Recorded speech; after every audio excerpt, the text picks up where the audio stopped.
again, it's Emmy coming to you, the Summer of Scripture from the National and Ecumenical Edition.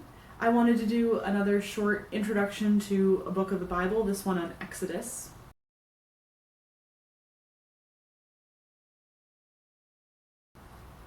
Exodus is this, at the heart of it, it's this incredible story of God's liberation of the chosen people from slavery in Egypt, their delivery through the Red Sea on dry land, and into not the promised land, but into the wilderness. And then Exodus is about this time of not only exiting Egypt, but living into what that exit means.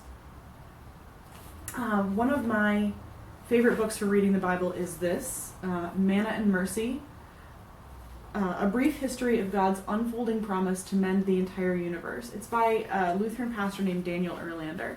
It's a retelling of the whole biblical story in about less than 100 pages. And it's in sort of a narrative comic book form, line drawings. And it's just fantastic. It's one of my favorite books.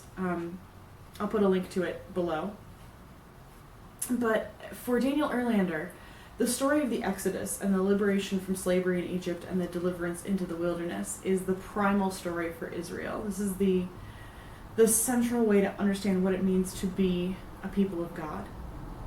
And he refers to Exodus and the wilderness in particular again and again as a school, as a place where the people are just desperate enough and just hungry enough to learn lessons, that they learn this incredible and radical dependence on God that we witness in the giving of the manna in the wilderness, but also that they learn that a relationship with God is not the only part of faith, that being the chosen people also means living in community with each other.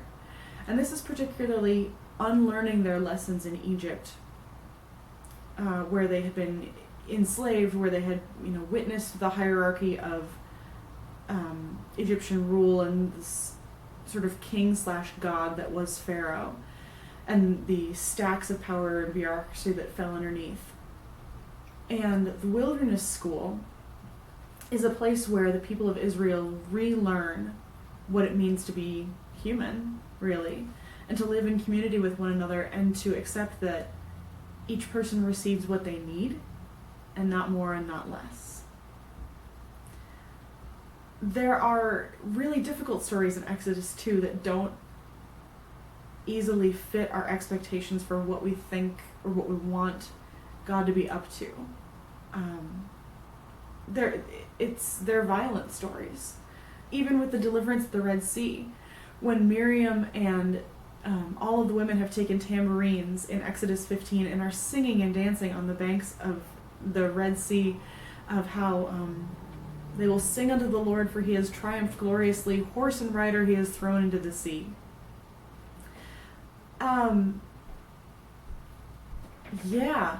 Horse and rider he has thrown into the sea. He's destroyed the army of Egypt in a beautiful way for the liberation of the children of Israel, but what about the children of Egypt? What about all of the firstborns that have just died during the first Passover?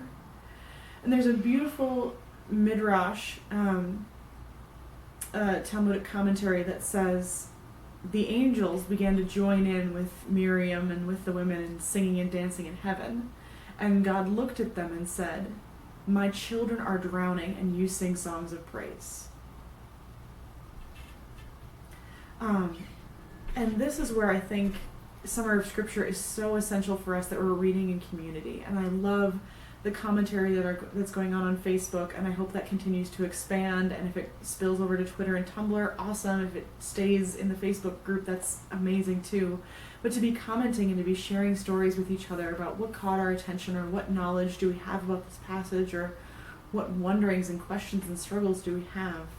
We need that, because we need someone, we need to have just as much someone saying the children of Israel are free, and the children